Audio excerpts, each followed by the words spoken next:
अस्सलाम वालेकुम। आज जो हमारा टॉपिक है वो है 10th क्लास का चैप्टर नंबर 9 स्मार्ट सिलेबस के मुताबिक reversible reaction and dynamic equilibrium. तो ये एक टॉपिक है जिसमें जो है वो मुख्तलिफ डेफिनेशंस आती हैं, वो इनको हम डिस्कस करेंगे। फर्स्ट जो है हमारे पास आ जाती है डेफिनेशन रिएक्टेंट्स की, कि रिएक्टेंट्स क्या होते हैं, और प्रोडक्ट्स की। ये केमिकल रिएक्शन जो होता है उसमें रिएक्टेंट्स होते हैं और प्रोडक्ट्स होते हैं। तो हम इसकी एग्जांपल ले लेते हैं जिसके ज़रिए से जो है वो आपको अच्छे तरीके से समझ आ सकेगी। वाटर जो है वो हमारे पास क्रिएट होता है हाइड्रोजन और ऑक्सीजन से, H2O। इसमें जो है वो कैटलिस्ट यूज़ होता है प्लाटिनम, और हीट जो है वो भी यूज़ होगी इसमें। इस रिएक्शन को जो है वो बैलेंस करने के लिए हम देखते हैं कि लेफ़्ट साइड पे जो सब्सटेंस है उनके नंबर ऑफ एटम्स, और राइट साइड पे जो सब्सटेंस है उसके नंबर ऑफ एटम जो है वो इक्वल होने चाहिए। हाइड्रोजन के इधर 2 एटम है, इधर भी 2 है। ऑक्सीजन के 2 है लेकिन इधर 1 है, तो इधर भी हम 2 से जो है वो मल्टीप्लाई करेंगे। इसके नीचे नहीं लिखते, मल्टीप्लाई करते हैं हमेशा। तो अगर हम अब देखें तो हाइड्रोजन के जो है वो ये इधर 2 है, इधर 4 हो जाएंगे, और ऑक्सीजन के 2 हैं तो इधर 2 हो जाएंगे। तो यहाँ भी हम इसको 4 करने के लिए 2 से मल्टीप्लाई करेंगे, तो ये हमारे पास जो है वो इक्वेशन जो है वो रिएक्शन जो है वो बैलेंस हो जाएगा। अब जो भी सब्सटेंस केमिकल रिएक्शन में जो भी सब्सटेंस होते हैं जो आपस में रिएक्ट करते हैं, जो आपस में कंबाइन होते हैं, उनको हम जो है वो रिएक्टेंट्स बोलते हैं।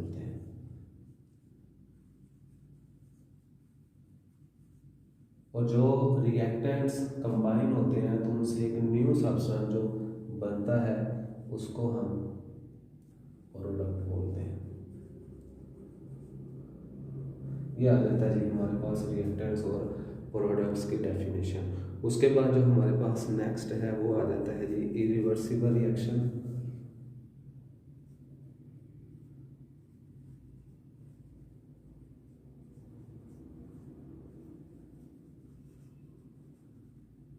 इरिवर्सिबल रिएक्शन को हम डिस्कस करते हैं जी। ऐसा रिएक्शन होता है जिसमें जो प्रोडक्ट्स होते हैं वो रिकम्बाइन नहीं होते, और रिएक्टेंट्स नहीं बनाते। इनको जो है इस रिएक्शन को जो है हम रिवर्सिबल रिएक्शन बोलते हैं। और इस रिएक्शन को जो है वो शो करने के लिए जो है वो हम सिंगल एरो यूज़ करेंगे। जिस तरह से हम इसी रिएक्शन की एग्जांपल ले लेते हैं, तो इसमें जो है वो हाइड्रोजन ऑक्सीजन मिलकर जो है वो प्रोडक्ट वाटर बना रहे हैं, और इसको हम सिंगल एरो से ज़ाहिर करते हैं। ये दोबारा जो है वो प्रोडक्ट रिएक्टेंट्स में चेंज नहीं होता अगर, तो उसको हम जो है वो इरिवर्सिबल रिएक्शन जो है वो बोलते हैं। उसके बाद हमारे पास जो है वो नेक्स्ट आ जाता है जी रिवर्सिबल रिएक्शन।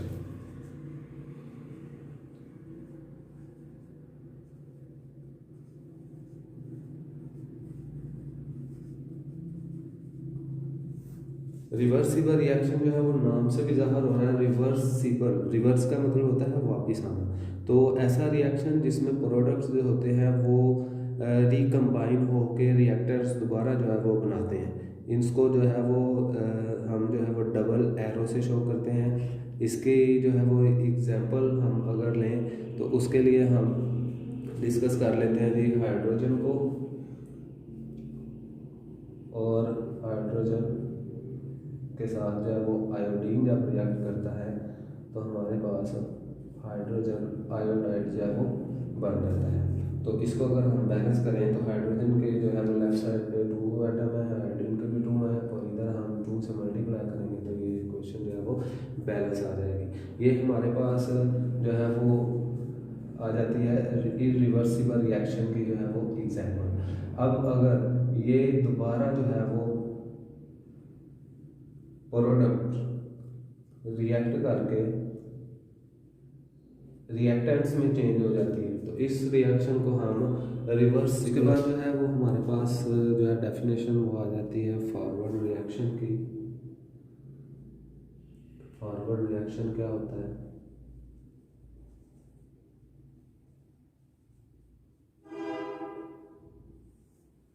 फॉरवर्ड रिएक्शन की हम बात करते हैं तो जो बुक में है वो है कि उन्होंने एग्जांपल जो है वो हमें दी है हाइड्रोजन की और प्लस आयोडीन जो है वो मिलते हैं और हाइड्रोजन आयोडाइड जो है वो क्रिएट करते हैं। बैलेंस करने के लिए हम यहाँ पे 2 लगाएंगे। इसको जब कहते हैं कि हीट किया जाता है हाइड्रोजन और आयोडीन को क्लोज्ड फ्लास्क में। फ्लास्क जो है वो हमारे पास एक इंस्ट्रूमेंट है, लैब में जो है वो मौजूद होता है।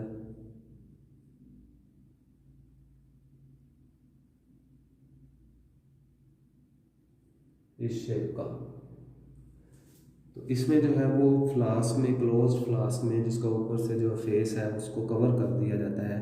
तो जब इसको हीट किया जाता है तो ये वेपर्स क्रिएट होते हैं और जो वेपर्स होते हैं वही हमारे पास जो है वो हाइड्रोजन आयोडाइड जो है वो बनती है। इसमें जो है वो आयोडीन जो है उसका कलर जो होता है वो एज आ रिएक्टेंट जब यूज़ करते हैं तो पर्पल कलर होता है, लेकिन जब वो वेपर्स में चेंज होते हैं हीट करने पर तो उसका जो कलर है वो हमारे पास कलरलेस हो जाता है,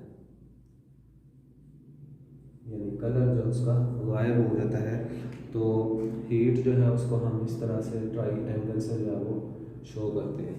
तो ये हमारे पास जो है फॉरवर्ड रिएक्शन, इसको जो है वो सिंगल एरो से शो करते हैं।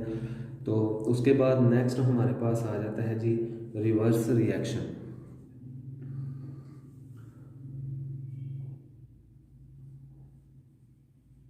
Reverse reaction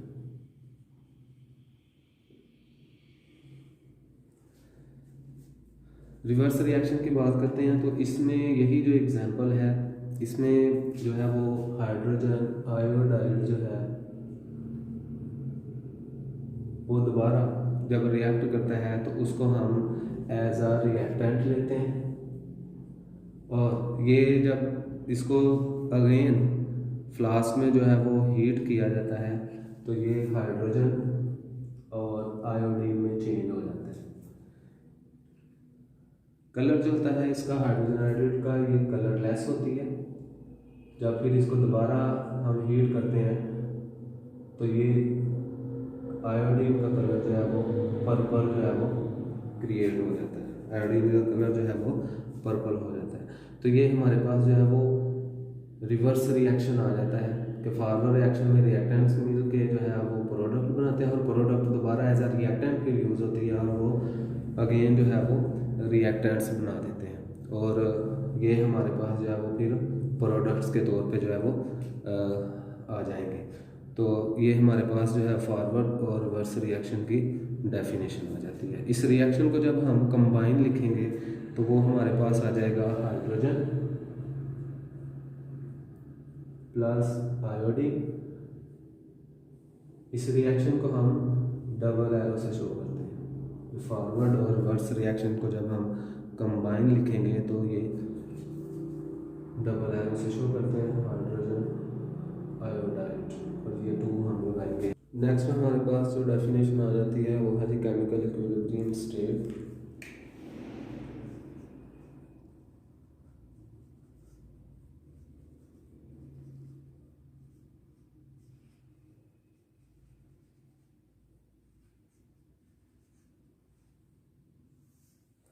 chemical equilibrium state. अब जब हम केमिकल इक्विलिब्रियम स्टेट की बात करते हैं तो इसमें एक तो फॉरवर्ड रिएक्शन है और दूसरा रिवर्स रिएक्शन। हम दोनों रिएक्शंस की बात करेंगे। इन रिएक्शंस का जो रेट होता है, रेट का मतलब यहाँ पे है जी स्पीड, रफ्तार जो होती है रिएक्ट करने की रिएक्शन में, उसको हम जो है वो रेट बोलते हैं। फॉरवर्ड रिएक्शन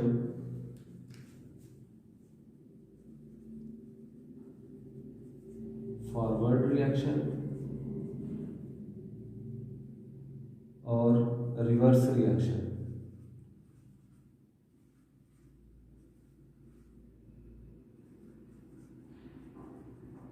फॉरवर्ड रिएक्शन और रिवर्स रिएक्शन जो है उसका जो है वो रेट वो क्या हो जाता है जी सेम। रेट क्या हो जाता है, सेम। रेट जब सेम हो जाता है और उसकी जो कंपोजिशन होती है वो कांस्टेंट रहती है, कंपोजिशन जो है वो कांस्टेंट रहती है,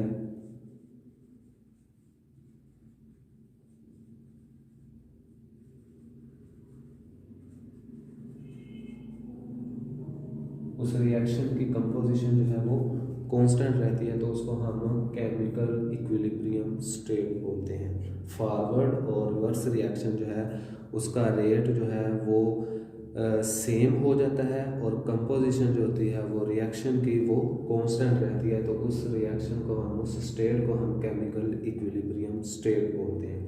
उसके बाद जी इस स्टेट में जो है केमिकल इक्विलिब्रियम स्टेट में टू पॉसिबिलिटीज़ हो सकती हैं। एक तो आ जाती है जी स्टैटिक इक्विलिब्रियम,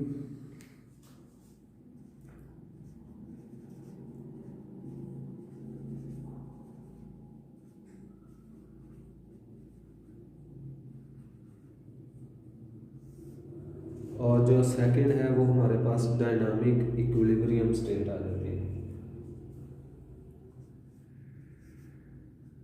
फर्स्ट स्टेट और ये सेकंड स्टेट है डायनामिक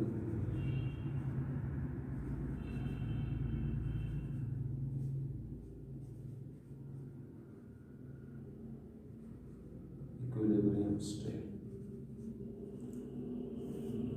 ये टू स्टेट्स जो हैं वो आ जाती हैं इसमें केमिकल इक्विलिब्रियम में। तो फर्स्ट वन जो है वो स्टैटिक इक्विलिब्रियम जो है, इसमें जब रिएक्शन जो है वो ceases to proceed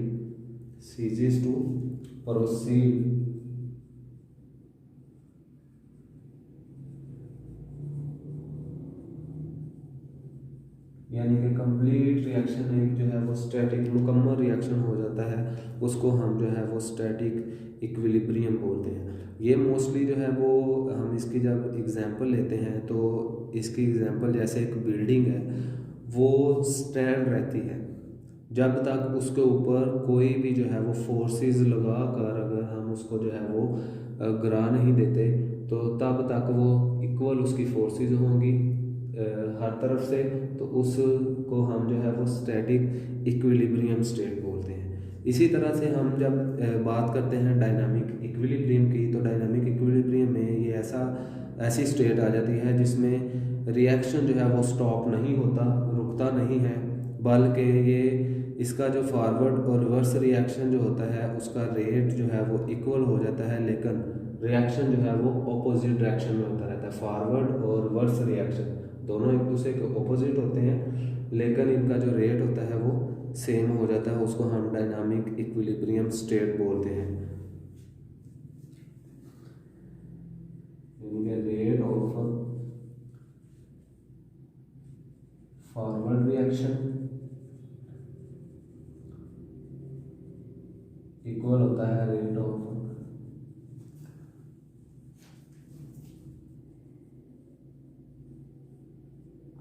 reverse reaction.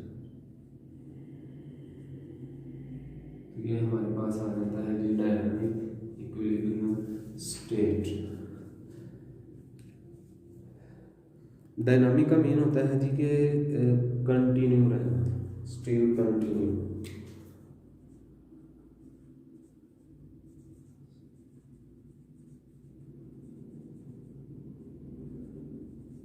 ये जो टॉपिक हमने डिस्कस किया है जी ये शॉर्ट क्वेश्चंस के लिए बहुत इम्पोर्टेंट है, और इसको जो है वो हम एग्ज़ाम में किस तरह से प्रेजेंट करते हैं उसके लिए ये आपको नज़र आ रही है प्रेजेंटेशन। तो हमने जो क्वेश्चन है उसका आंसर कितना लिखा है वो भी आप यहाँ से जो है वो स्क्रीनशॉट लेके इसको नोट कर सकते हैं, और इसके जो प्रेजेंटेशन है जो राइटिंग है उसको भी आप लोग इस तरह से जो है वो अगर करेंगे तो आप जो है वो पूरे मार्क्स जो है वो हासिल कर सकेंगे। आई होप कि आप लोगों को ये लेक्चर अच्छा लगा होगा। अगर अच्छा लगा है तो आप लोग चैनल को सब्सक्राइब करें ताकि आपको नेक्स्ट जो भी वीडियोज़ आएँ तो वो आप लोगों को पहले मिल सकें और आप उनसे जो है वो बेनिफिट ले सकें।